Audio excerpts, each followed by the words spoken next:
우리 옆에 분과 인사하십시다. 참 잘 오셨습니다. 집사님은 복이 있습니다. 권사님은 복이 있습니다. 우리 모두 복이 있습니다. 하나님은 살아계십니다. 살아계신 하나님께서 오늘 우리에게 말씀하시고 또 은혜와 복을 허락하시는 줄로 믿습니다. 서로 통하는 사람이 있고 또 소통이 전혀 되지 않는 사람이 있습니다. 서로 통할 때는 상대방의 마음과 생각을 어느 정도 알고 있다 하는 그런 증거가 될 것입니다. 상대방의 생각이나 마음에 대해서는 전혀 알 생각을 하지 않고 자신만의 생각을 고집하거나 내세운다고 하면은 소통이 어려울 것입니다. 그리스도인은 하나님과 소통이 필요한 사람들입니다. 하나님과는 어떻게 소통할 수 있을까요? 그리스도인이 말씀을 듣고 기도하는 것은 하나님과 소통하기 위함입니다. 그리스도인들이 하나님의 말씀을 듣고 기도를 하는 것은 하나님의 뜻을 잘 알아서 하나님과 소통을 하기 위함인 것입니다. 사람과 소통하기 위해서 상대방의 생각, 마음을 알아야 하는 것처럼 하나님과 소통하기 위해서도 또 하나님의 마음을, 하나님의 뜻을 알아야 할 것입니다. 신앙생활이라고 할 때에 하나님과 소통하는 생활이다 이렇게 표현할 수 있을 것입니다. 우리는 하나님께서 내 마음과 생각을 아시고 응답해 주실 것을 간절히 기대하지요. 하나님께 내 소원과 문제를 알아달라고 간구하지요. 마찬가지로 하나님께서도 우리에게 하나님의 마음, 하나님의 생각을 알기를 원하실 것입니다. 사도 바울은 골로새 교회 성도들이 하나님과 소통하는 생활이기를, 신앙이기를 원했습니다. 하나님과 소통하는 제일 중요한 시작은 하나님의 뜻이 무엇인가 그것을 아는 것입니다. 하나님의 뜻, 하나님의 마음을 알지 못하고 내 뜻, 내 마음 알아주기를 무작정 고집한다면 소통이 힘들 것입니다. 그래서 바울은 골로새 교인들을 향하여 구절과 같은 그런 간구를 쉬지 않고 있다 하는 그런 말씀을 전하고 있습니다. 오늘 9절 말씀을 보면 이렇게 기록이 되고 있지요. 이로써 우리도 듣던 날부터 너희를 위하여 기도하기를 그치지 아니하고 구하노니 너희로 하여금 모든 신령한 지혜와 총명에 하나님의 뜻을 아는 것으로 채우게 하시고, 하나님의 뜻을 아는 성도가 되기를 위해서 하나님의 뜻을 잘 아는 그런 성도들이 되도록 계속해서 기도합니다 하는 그런 말을 전하고 있습니다. 우리가 어떻게 하나님의 뜻을 알 수가 있을까요? 하나님의 뜻을 알려면 제일 먼저 하나님과 대화가 필요할 것입니다. 대화가 되지 않으면 상대방의 뜻을, 상대방의 생각을 알아듣기가, 알 수가 없겠지요. 대화가 우선 필요합니다. 여러분들은 어떻습니까? 하나님과 대화가 잘 되십니까? 하나님의 뜻을 잘 알고 그래서 하나님과 대화가 잘 되고 있습니까? 예수님께서도 이 땅에 계시는 동안 하나님의 뜻을 이루시기 위해서 이 땅에 오셨다고 말씀했습니다. 늘 하나님의 뜻대로 되게 해달라고 하나님께 기도했습니다. 그리고 마침내 예수님께서는 하나님의 뜻을 이루어 드렸다라고 말씀을 하고 있습니다. 그렇다면 오늘 우리들은 예수 그리스도를 좇고 있는데 우리들도 마땅히 하나님의 뜻을 알고 그 뜻대로 살도록 도와주십시오 하고 구해야 할 것입니다. 하나님의 뜻이란 무엇일까요? 또 우리는 어떻게 하나님의 뜻을 알 수 있을까요? 하나님의 뜻을 알 수 있는 유일한 방법이 무엇일까요? 그 그것은 바로 성경 말씀입니다. 성경 66권은 그러니까 신구약 66권의 말씀은 하나님의 뜻이 무엇인지 우리에게 알려주는 유일한 말씀입니다. 바울은 골로새 교인들에게 하나님의 뜻이 무엇인가라는 것을 오늘 말씀에 표현하고 있습니다. 그것이 12절입니다. 12절을 보실까요? 우리로 하여금 빛 가운데서 성도의 기업의 부분을 얻기에 합당하게 하신 아버지께 감사하게 하시기를 원하노라. 아버지께 감사하게 하시기를 원한다 하는 것입니다.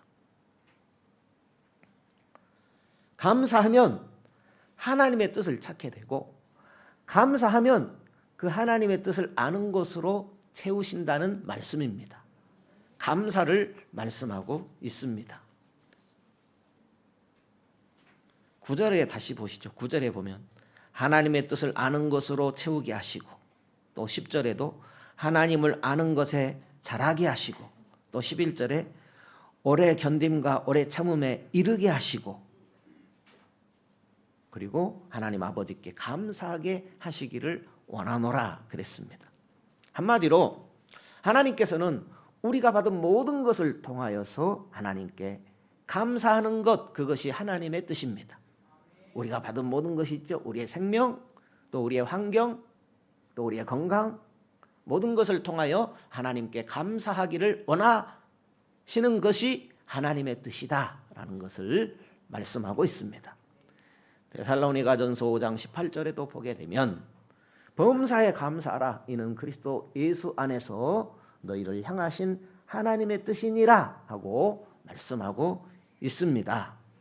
골로새 교회나 데살로니가 교회나 오늘 우리 교회도 범사에 감사함으로 하나님의 뜻을 알고 하나님과 소통하라는 메시지를 주는 것입니다. 그러니까 감사함과 하나님과 소통하는 것은 아주 관계가 깊다 할 것입니다. 하나님과 대화하고 싶다면 감사하라. 감사는 하나님과 대화하는 것에 아주 뭐랄까요, 유리한 조건이 된다라는 것입니다. 감사하는 자에게 하나님의 뜻을 알게 하십니다. 시편을 보면 150개나 됩니다. 그런데 시편의 그 주인공들이 늘 쫓기고 늘 불안하고 늘 죽을 지경입니다. 그럼에도 모두가 한결같이 하나님의 뜻을 좇아서 하나님께 감사하고 하나님을 찬양하고 있는 그런 내용이 시편입니다. 우리가 하나님의 뜻을 알고 싶다면 감사부터 시작해야 합니다. 하나님은 감사부터 시작하는 사람에게 역사를 나타내십니다. 그러므로 우리가 하나님의 뜻을 알고 싶다면 감사부터 시작해야 합니다. 감사가 소통의 시작입니다. 감사하는 시간부터 하나님의 심정이 깨달아지고 하나님의 뜻을 알게 됩니다. 하나님은 감사하는 시간에 하나님의 마음을 알도록 성령을 통하여 역사하십니다. 하나님은 감사할 때 소통하시며 감사할 때 응답하십니다. 감사는 하나님과 소통의 시작입니다. 감사 없이는 하나님과 소통할 수 없습니다. 무슨 일에 이것이 하나님의 뜻인지 아닌지 알기 어려울 때에 하나님의 뜻을 알기를 원하신다면 감사부터 시작해야 합니다. 감사할 때에 하나님의 뜻을 깨닫게 됩니다. 감사하면 헤매이지 않게 됩니다. 불안하지도 않는 것입니다. 감사는 소통의 시작입니다. 내가 하는 일에 하나님의 뜻이 나타나기를 원하신다면 감사부터 시작하십시오. 그리고 감사는 하나님이 기뻐하시는 최고의 선물입니다. 하나님은 내가 감사할 때에 최고 기뻐하십니다. 예배는 내 자신이 하나님께서 기뻐 받으시는 최고의 선물입니다. 하나님은 나를 통째로 받으시기를 원합니다. 나를 하나님께 어떻게 통째로 드리시겠습니까? 감사가 제일 편리한 방법이 될 것입니다. 가인과 그 제물, 아벨과 그 제물이라고 했습니다. 10절에 잠시 보실까요? 주께 합당히 행하여 범사에 기쁘시게 하고 주께 합당히 행하여 범사에 기쁘시게 하라 그랬습니다. 감사가 없는 예배와 예물은 가인과 그 제물이 되는 것입니다. 가인이 하나님께 헌금을 드렸습니다. 오늘로 말하면. 그런데 가인의 마음에는 감사하는 마음이 없었던 것 같습니다. 그러므로 감사 없이 드리는 예배, 감사 없이 드리는 제물은 하나님께서 받으실 수가 없습니다. 감사로 드리는 모든 것은 범사에 하나님을 기쁘시게 하는 것입니다. 그리고 하나님이 받으시는 최고의 선물, 그것은 감사함으로 드리는 것입니다. 주께 합당하게 행하는 것, 그것은 감사의 모습입니다. 범사에 감사하는 것, 그것은 범사에 하나님을 기쁘시게 하는 삶의 모습입니다. 감사가 예배입니다. 감사가 제물입니다. 오늘 이 자리에 나와서 형식적인 예배도 예배겠지만은 무엇보다도 감사가 최고의 예배고 감사가 최고의 제물입니다. 감사는 우리를 더 나은 신앙으로, 더 성숙한 신앙으로 성장해가는 계단이 됩니다. 우리가 범사에 감사의 조건을 찾는다면 감사할 이유가 차고도 넘치게 됩니다.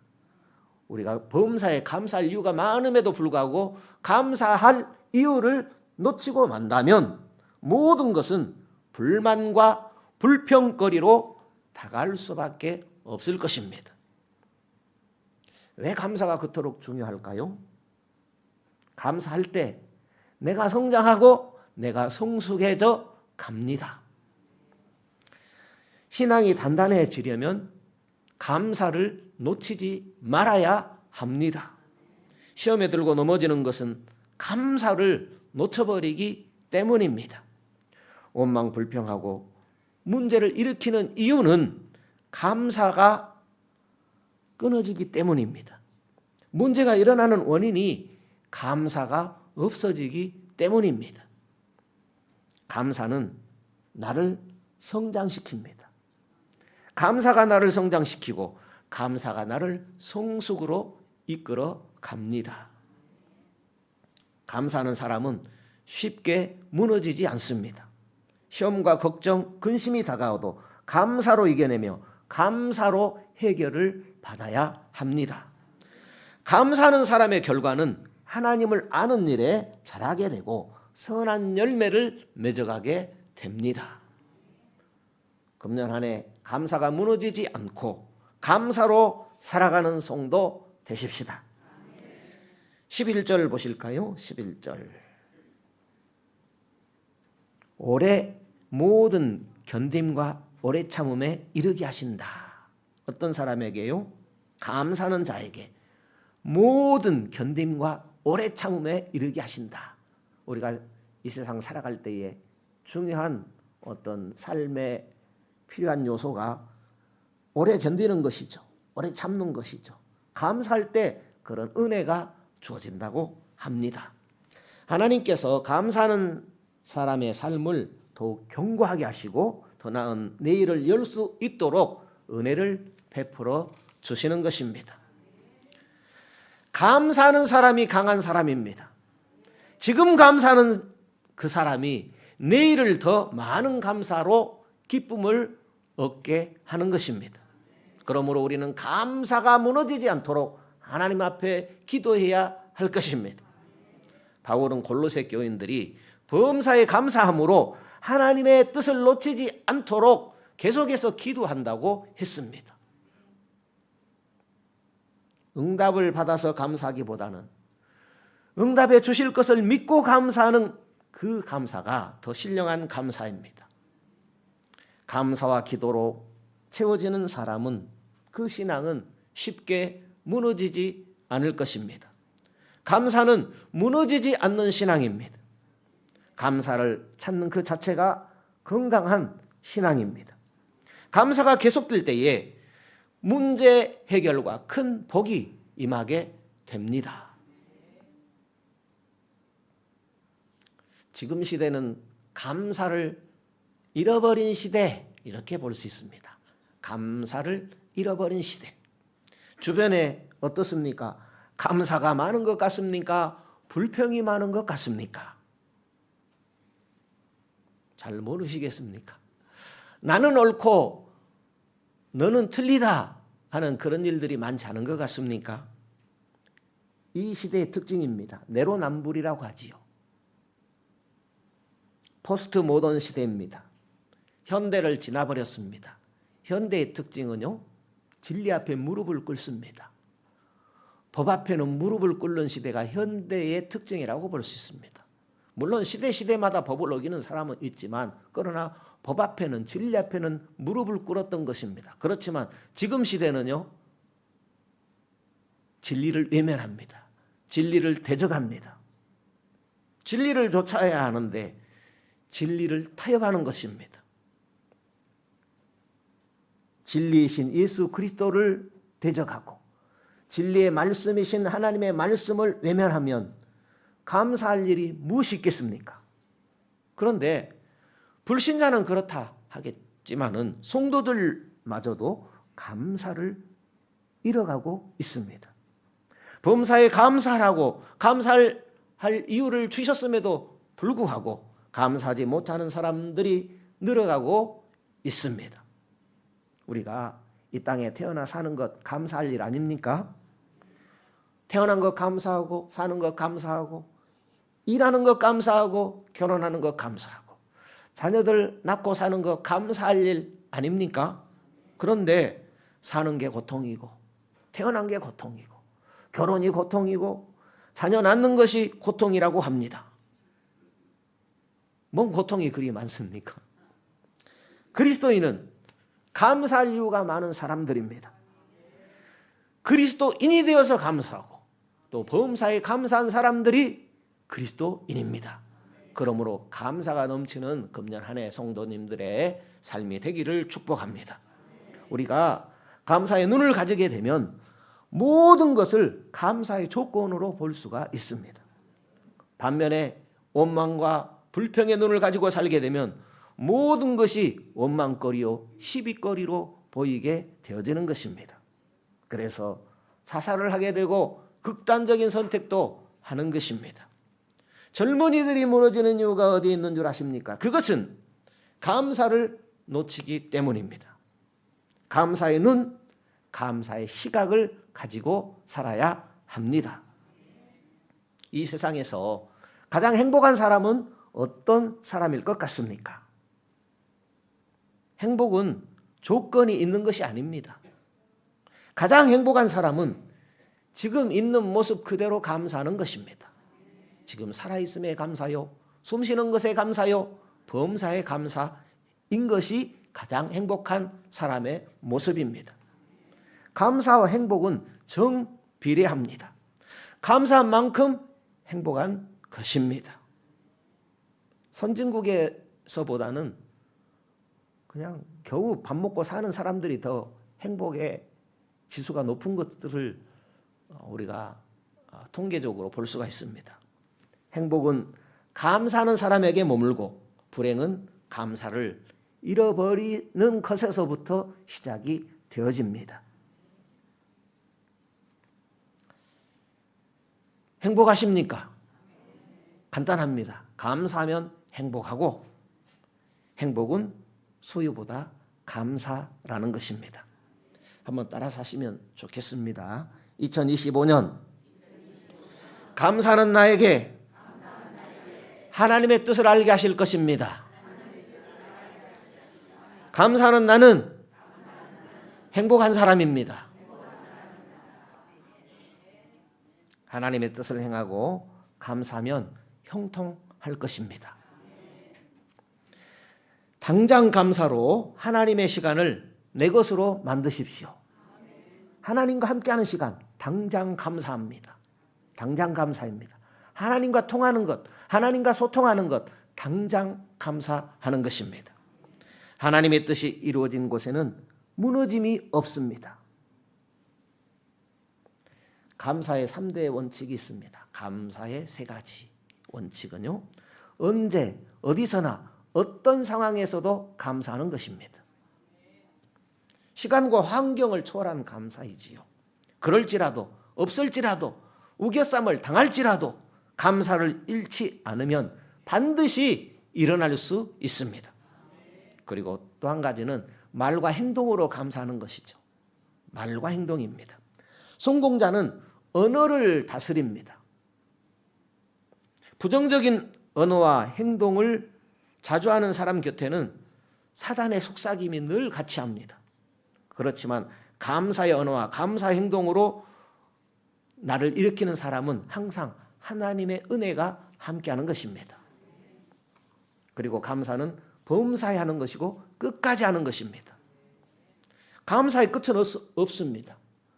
언제 어디까지 감사하는 그런 경계는 없습니다. 아직 문제가 있어도 감사하고, 문제가 해결될 때까지 감사하고, 기적이 일어날 때까지 감사하고, 범사에 살아있는 동안에 끝까지 감사하는 것입니다. 하나님 고맙습니다. 하나님 찬양합니다. 그렇게 끝까지 하는 것입니다. 하나님께 감사는 사람에게 감사로 나타납니다. 감사의 언어 습관으로 이웃을 대하는 것입니다. 감사의 언어는 이웃을 존경하는 언어요, 이웃을 높이는 언어로 나타납니다. 한 주간 어떻게 지내셨습니까? 이웃을 높이는 언어, 이웃을 존경하는 언어의 습관을 기르셨습니까? 계속해서 감사 언어의 습관을 길러 나가십시다. 오늘 내가 하나님 앞에 드릴 최고의 감사는 어떤 것일까요? 범사에 감사함으로 하나님의 뜻으로 채워져서 하나님을 기쁘시게 해드리고 행복하게 살아가는 것, 그것을 하나님께서 가장 기쁘게 받으십니다. 다시 한번요. 범사에 감사하면 하나님이 기뻐하십니다. 하나님의 뜻으로 채워져서 그 하나님을 기쁘시게 하고 내가 행복해 하면 하나님이 가장 기뻐하십니다. 특별히 하나님의 은혜로 자유 대한민국이라는 이 나라에서 우리를 살게 하신 것 얼마나 큰 은혜인지 모르겠습니다. 조상들의 그 핏값으로 복음을 받아 드리게 하시고 하나님이 허락하여 주시는 이 자유의 품속에서 살아가게 하신 것 얼마나 고맙고 감사합니까? 그런데요, 하나님을 떠나면 자유를 줘도 누릴 수가 없어요. 그러니까 하나님이 주시는 자유를 누리는 것은 하나님의 통치를 받는 것과 연결됩니다. 하나님의 통치를 받지 않으면 내 마음대로 자유가 되는 것이죠. 하나님의 통치를 거절하면요, 사람의 통치를 받습니다. 여러분, 사람의 통치를 받으면 잘 살 것 같습니까? 사람의 통치를 받고 살면 행복할 것 같습니까? 우리가 하나님의 통치를 받아야 행복하고 진정한 자유가 거기에 있는 것입니다. 우리가 조상들의 핏값으로 그분들이 복음을 받아들이고 그 대가로 말미암아 우리가 자유 대한민국을 누리게 되었습니다. 우리도 하나님이 주신 소중한 복음을 잘 지켜서 우리 후손들도 하나님 주신 자유 대한민국을 누릴 수 있도록 하는 그런 세대 부모들이 되어야 할 줄로 믿습니다. 우리가 진짜 감사해야 됩니까? 아니면 감사를 흉내내라는 말일까요? 진짜로 감사라는 말이죠. 감사는 나에게 하나님의 복이 반드시 임할 것을 믿고 감사의 자리로 나가기를 힘쓰시는 우리 모든 성도들 되시기를 축복합니다. 오래 참음과 인내를 통해서 내가 더 단단한 감사신앙으로 나아가는 것입니다. 감사신앙은 나를 더 단단하게 합니다. 감사신앙은 나와 하나님과 통하게 하는 것입니다. 감사가 무너지지 않도록 늘 기도하면서 감사하는 신앙 가지십시다. 하나님 2025년 감사하며 살게 해주세요. 항상 기도하며 살아가시는 한 주간 되시면 좋겠습니다.